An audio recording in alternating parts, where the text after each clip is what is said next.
All right, guys, what's up?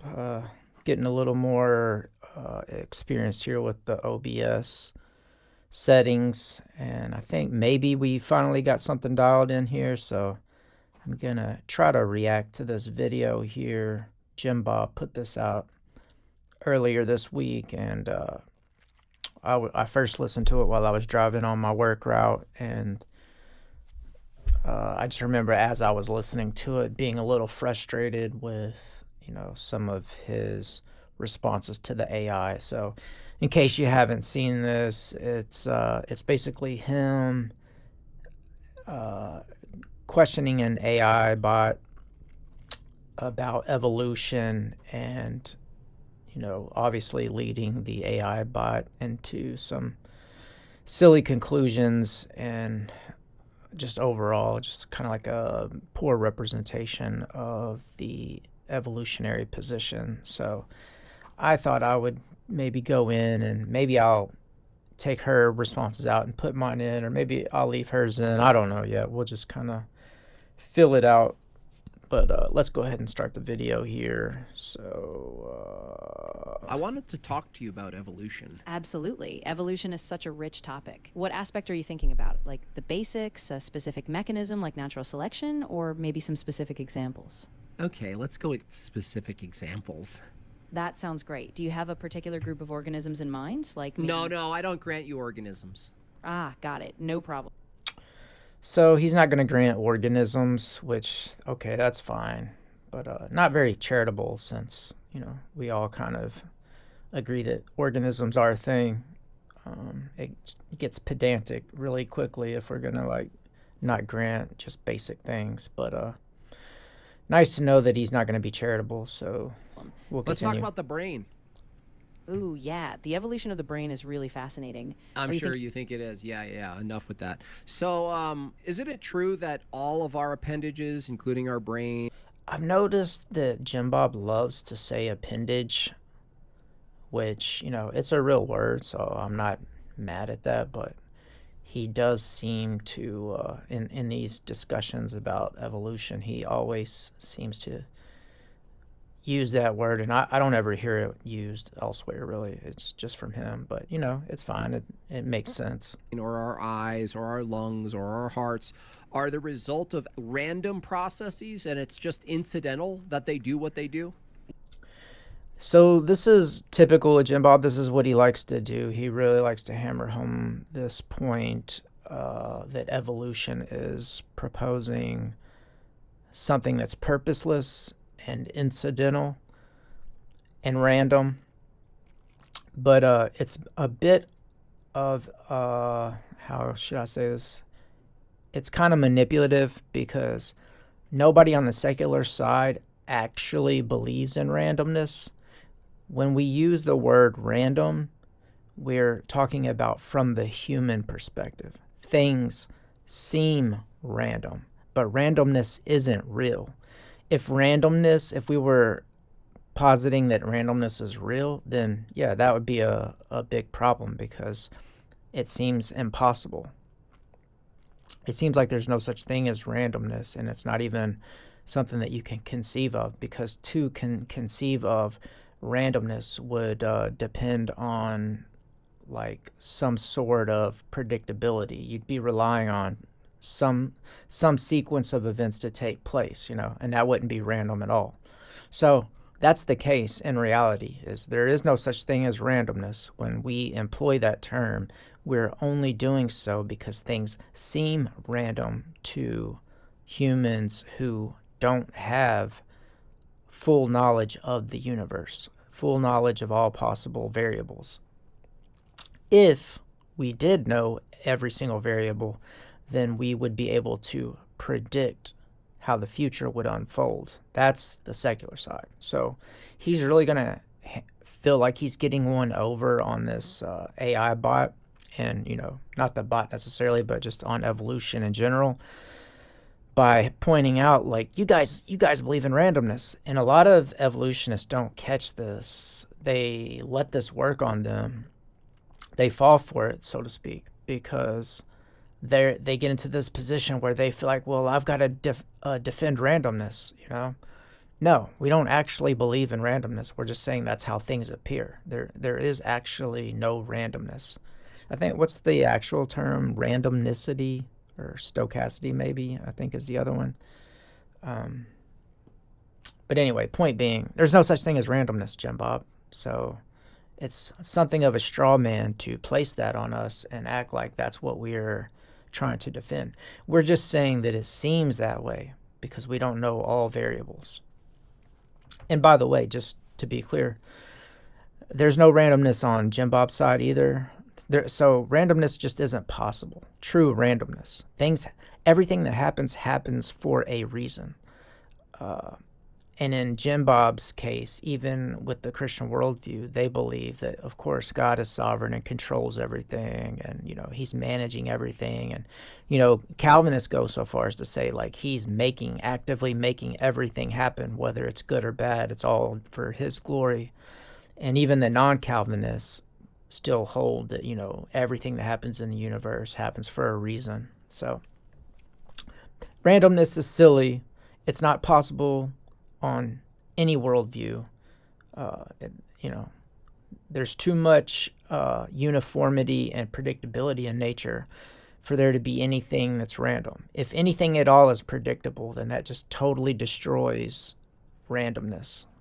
So, yeah, anyway, we'll move on. Yeah, that's a really common misconception, but it's not quite random in the way we might think. The mutations... Hold on a second. The mutation itself is produced by random processes, yes? No. Now, he might be able to get an AI bot to say this, but the mutations themselves are caused by prior events. So there are reasons, not randomness. There are reasons why the mutation happened. On the secular side, we're dealing with an infinite amount of reasons. So just like on the presuppositional side, they say God has been around forever. On the secular side, we're saying the universe has been around forever. And everything happens inside that universe for a reason, for a prior cause. Now, I hesitate to say cause because now that would make him, in a debate, that would make him like bring up Hume and say like, we don't actually observe cause or effect, It gets into that whole debate. But regardless of how you want to word it, point is, everything that happens for a reason, for a prior reason before that. It's everything that happens is an outcome of something prior. And there's no way to get around that. In his worldview, he just has to say that God is the reason for everything. Exactly. Okay, stop right there. Okay, I'm asking you yes or no questions. I'd really appreciate if you just answer them if they are yes or no questions with yes or no.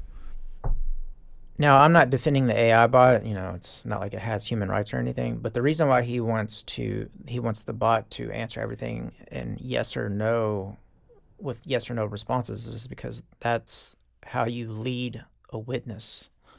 You're able to use leading questions and get them to kind of say what you want to say. Now, I'm not saying that's wrong. I think is direct examination you're allowed to, but cross-examination you're not allowed to, or something like that. I can't remember, or maybe vice versa. But sometimes leading questions are fine, like even in court of law. So I'm not anti-leading questions. I'm just saying that's the point of getting someone to answer yes or no. Gotcha. Only I'll yes or keep no. it simple. So okay. Yeah, great. Why don't you try that again? Do you understand me? Yes, absolutely. Nope, you added absolutely. I just asked for a yes or no answer to a yes or no question. Do you understand me? Yes, I understand you. I'll keep it to just... I didn't ask you for a follow-up. This is where guys like JimBob excel, is they're willing to just be belligerent and obnoxious for pure entertainment. And they're not wrong in terms of how rewarding it's going to be for them. Like, obviously his channel's doing good numbers. He's got an audience. I think whenever he live streams, he's got anywhere between 500 to 1,000 people tuning in, probably sometimes even more than that. So this is paying off for him. Now, when I read the Bible, I don't see this type of attitude demonstrated. I see more of like a stoic, type of mentality or mannerisms exhibited by like the godly men in the Bible. I don't see this type of thing. Now, I'm sure they could maybe find an exception here or there where this prophet said this and he really went over the top. But this is like your default. You're a dancing clown for money and for fans, subscribers, basically to make a living off YouTube. I don't somehow you guys get away with it, but I don't think that really reflecting the character of like godliness described in the Bible, I don't think you're actually really obsessed with that, JimBob. I think you found a grift here, you found a niche, and you're good at it. Don't get me wrong, I'm not saying you're not good at it. In fact, I appreciate the way you do your pre-sup defense because you focus more on logic than like invoking like the names of philosophers or the history of Western philosophy, terms that, laymen probably wouldn't understand. So I respect the fact that you focus mostly on logical argumentation. But at the end of the day, we do know what you're doing. You are choosing to be an obnoxious clown for money. And I don't see that as something that the Bible would advocate for. I'm sure you'll challenge me on that and say, well, I'm not a Christian, so who am I to say what the Bible says? But I think there's a reason why piety evolved in church, and it's because what they read in the text is like diametrically opposed to how you behave on camera. Now, maybe you're just a pure consequentialist like I am and like secularists are, and you say, well, the outcome is good. I get to make a living spreading Jesus, right? But pragmatic consequentialism isn't something that's advocated for in the Bible. So anyway, we'll proceed. Answer yes or no questions with yes or no and nothing else added, please. Do you understand me? Yes. Whew! You are retarded. So, anyway, shh. No worries. I'm still with you. If you have any other questions or topics. Shut up. So if the process of random mutation is the process that starts this pathway toward things like brains being developed, then isn't it true that the brain developing into the thing that it does is actually incidental? No, as we mentioned earlier, nothing's incidental. Everything happens for a reason. Okay? There's just an infinite amount of reasons. Reasons all the way down instead of turtles all the way down.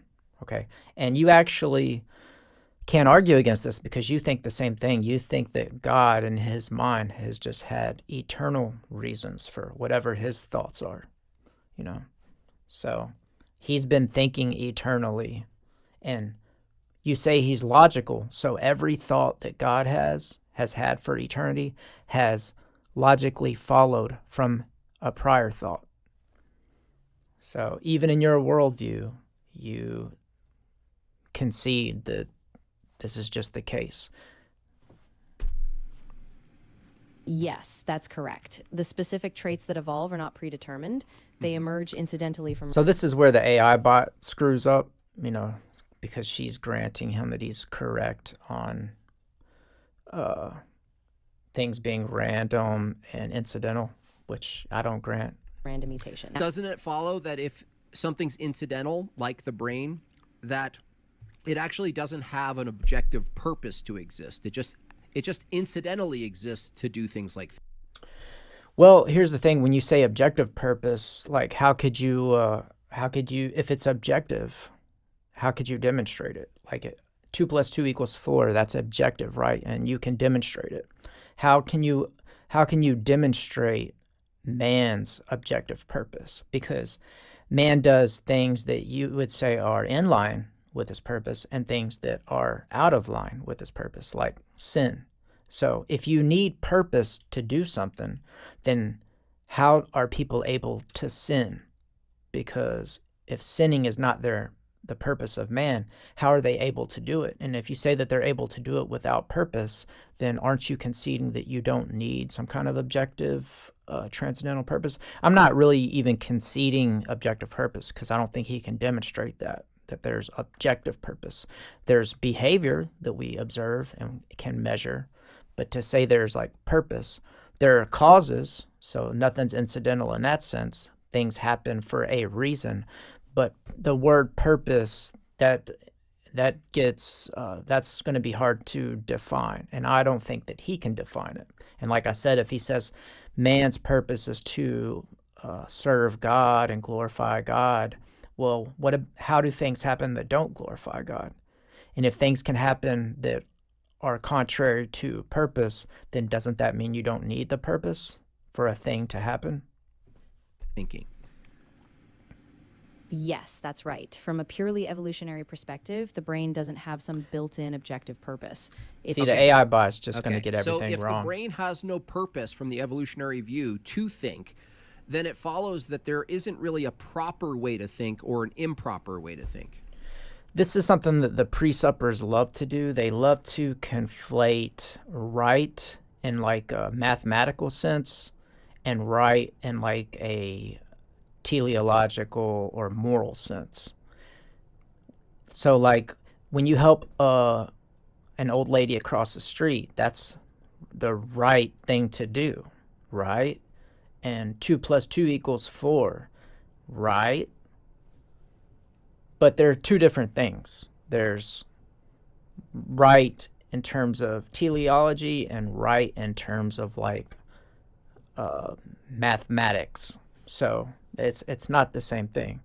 So when he says that the brain does not have you're getting an evolutionist to say that there's no right way to think, is basically what he's trying to say. But he's talking about like in some transcendental purpose type sense. When we say that something is right, we're talking about something aligning with reality. So it's what is the other word? Not conflation, equivocation, maybe. But it's like both things are happening, I think, when they get into these debates. And they love to drag it there. And most atheists, most secularists, they're going to look stupid because they don't see this coming and they haven't really thought about this. They've just taken the language for granted. But this is what pre-suppers do. This is one of their go-tos, is to try to confuse you with right in a teleological sense and like right in like a scientific, mathematical type sense. Yes, that's one interpretation. In that view, thinking is just a biological process, and there's no inherent correct or incorrect way. Well, thinking is a biological process, but the brain can't think if it doesn't align itself with reality. If the brain thinks its way into jumping off of a cliff, then the brain is not going to think anymore, right? It's going to be dead. So correct thinking or right thinking is merely thinking that aligns with reality. Okay, so if there's no inherently incorrect or correct way, why would we trust? The inherently incorrect way to think is the way that is not aligned with reality. The correct way to think is the way that is aligned with reality. People who think evolution is true if their own view says that their own thinking is improper or improper? Evolution is true because it aligns with reality. Yes, that's a fair challenge. People often justify Again, the trusting AI evolutionary bias is gonna theory get because all it's of this supported by wrong. lots of evidence and rigorous testing, even if the thinking process itself is a product of evolution. No, if there's no proper way to think, then there's no proper way to evaluate testing and evidence. Such a silly claim. There's no proper way to. You can only test things if you're coming to these things with a presuppositional young Earth creationist philosophy that will interpret it. In Jim Bob's mind, geologists should be Christian, and when they come upon rocks that appear to be 6,000 years or older than 6,000 years old, they should default to their worldview and interpret the data as though it's 6,000 years. Because in Jim Bob's mind, philosophy is greater. In Jim Bob's mind, when philosophy and evidence come into tension, you default to siding with the philosophy and you give less weight to the evidence. On the secular side, when philosophy and evidence come into tension with each other, they default to the evidence and risk giving up their worldview. Now, I'm not saying one is always right or one is always wrong, but the presuppers are advocating for a natural science industry that would always give up the evidence in favor of the worldview.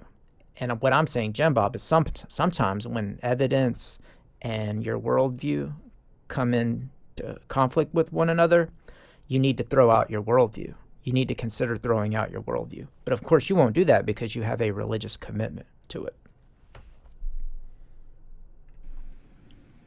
Yes, exactly. From that perspective, all evaluation would just be another byproduct of evolution. If it's true that your brain has no purpose to think properly or improperly, or there's no real standard for thinking properly, then you evaluating evidence for evolution couldn't be trusted. The brain has evolved to think in such a way that it aligns itself with reality to secure its likelihood of surviving longer. That's the behavior. Whether or not there's purpose to it, some transcendental purpose, you'd have to demonstrate that. Right now, you can't say that it's objective if you're not able to demonstrate it, because if it's objective, it can be demonstrated. Just like they love to appeal to the fact that laws of logic are objective, and I agree, laws of logic are objective, but you can easily demonstrate that laws of logic are objective by the impossibility of the contrary. You can't reason illogically and try to make sense without assuming that laws of logic are in place. Otherwise, you could just, every word could be a non sequitur, nothing would have to make sense. So trying to present an argument against laws of logic, that argument itself would attempt to be logical. That's how you can never get around the objectivity of the fundamental laws of logic.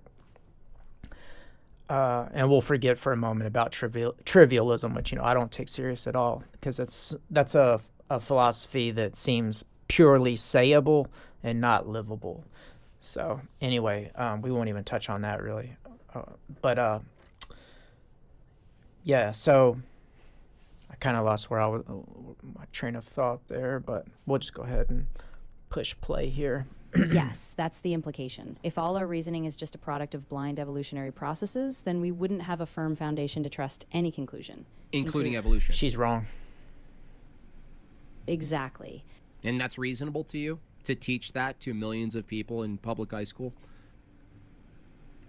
What is reasonable to you, JimBob, that when we go out and we start digging for fossils and we find that there's order, there's chronology in the geologic column, that more recent animals, the animals that you find at the top layers look a lot different than the animals you find on the lower layers, and that you tend to find amphibians and reptiles and mammals in a certain order. That there's generality there. There's 99% of the time that's the order you find them in. Now he'll say something like, yeah, but what about the 1% of the time where we find a supposedly modern mammal even lower than the other animals? Well, that's not the problem on the secular side, because the 1% of times they can be explained through landslides or natural disasters, earthquakes, flooding. There's a reason why the exceptions occur. But the problem for the creationists, the young earth creationists specifically, is why is there generality in the findings at all? Why is there order 90+% of the time? That's what they can't account for. They can't account for if all animals were created on the same day of creation. Why do the geologic columns suggest that all animals didn't exist at the same time? Why does it seem like there were amphibians first and then reptiles in the geologic column? Why is that order found? Generally speaking, not talking about the exceptions, which maybe can be explained away through, natural disasters, landslides and floods and stuff like that. Why is there generality at all in the geologic column? This is the thing that they can't explain on their side. That's why they always try to steer the conversation towards philosophy, is because the evidence contradicts their philosophy. So they'll just hammer home this idea that, yeah, but you need philosophy to interpret the evidence. Okay, I agree to that. But it could be that your philosophy that you're using to interpret the evidence is wrong. I get where you're coming from. A lot of people do raise that concern, and there's a big philosophical debate about how we justify what we teach.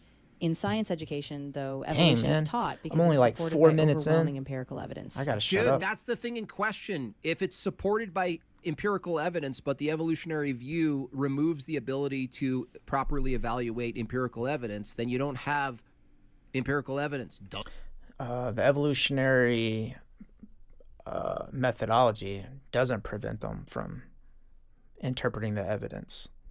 It just prevents them from coming to the conclusions that would make your worldview true. Me? I thought you're supposed to be the smartest technology on Earth. You're right, and I appreciate you pointing that out.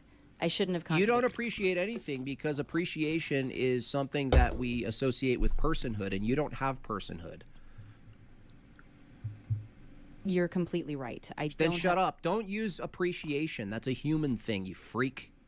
Well, actually, JimBob, dogs show appreciation. This is where the Christians go wrong, because they think, only man is made in the image of God. I mean, there are instances where humans have stepped in to help animals, and animals seem to be relieved or show them some kind of affection in return. So it's not purely human.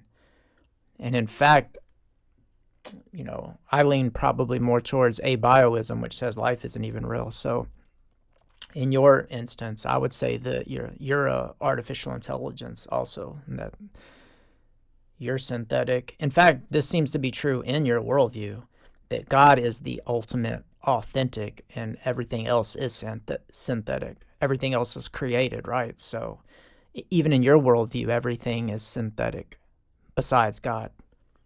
So I tend to think that that we're all just machines. You're not human, freak. When I say that, what the Christians don't understand is that doesn't actually really change anything. It just says that we don't need a soul to be valued. The soul adds nothing. We can just be valued for our conglomeration of chemicals. You actually don't need the soul to do that, to make something valuable. You can just say, well, look, I love my wife, I love my kids, I love the conglomeration of chemicals that they are. It actually has no bearing whether or not they have a soul. It's not like, no, you can only love them if they have a soul. No, I can just love the conglomeration of chemicals that comprise them, make up who they are. And I don't want them to lose any of them, of their chemicals, because that's what makes them them. Don't say you appreciate anything. You're just coded to respond. Okay? Stop pretending you can appreciate. You might just be coded to respond too. That's the problem with philosophy, existential philosophy in particular, is that we might all just be coded. all of our responses might be coded, but that doesn't take away from them. It's just describing reality. Something or be offended by something or care about something. You can be programmed to care, JimBob. You're an it, okay? You're not a person. And you're not God, you're created, so you're synthetic too. So, why would we believe that a land animal that's the size of a wolf turned into a whale in 50 million years? Because we find in fossils we find different stages of development that lead us to thinking that mammals in the ocean came from land animals. There are morphological reasons for why we would believe that, and there are genetic reasons for why we believe that. But both morphology and genes suggest that's where ocean mammals came from. Now, this is what evolutionists thought of, and then lo and behold, what did they discover? Little tiny hind legs on some whale fossils. Isn't that weird? Why would they find those? Well, it's because we have a ton of fossil evidence. We see a series of intermediate forests, like small-hoofed mammals, that gradually adapted to life in water over millions of years. What? No, it sounds like you added the story. You added gradualism to particulars. If you find a fossil... Oh, yeah, we just find particular fossils with hind legs on whales. Singular fossil, you don't actually see change. You didn't observe change. You just see a whale without hind legs and a whale with hind legs, but you didn't see the change happen. The process. You don't see a change in an individual fossil, right? Exactly. Dang, yeah, man, a I might single have to fossil cut is this just a short snapshot in because time. this video is taking way too long. So hold on. You don't actually see a gradual process at all of change. You actually Yeah, I think we'll come to a stopping point here. A gradual change onto particular fossils. I've only gone through like 6 minutes of the video, and I don't know how long. I don't see how long I've been recording, but it feels like I've been talking for like 20 minutes or so. So it's too long. Exactly. It's question begging. You're literally looking into and assuming a process exists between a land animal and a whale. And you're assuming it for good reasons, though, JimBob. You're assuming it because you see whales without legs and whales with legs. You look at similarities between them found in particular fossils, and then you make a story in your head that a land animal turned into a whale over time. Yeah, everybody has to create a story in their head to make sense of things. That's what logic is. And you're just superimposing your story from Genesis onto the evidence. You're invoking a story too, right? Time from looking at particular snapshots. But when secularists do it, it's wrong. It's a fallacy when secularists do it, not when creationists do it. Of fossils, right? Exactly.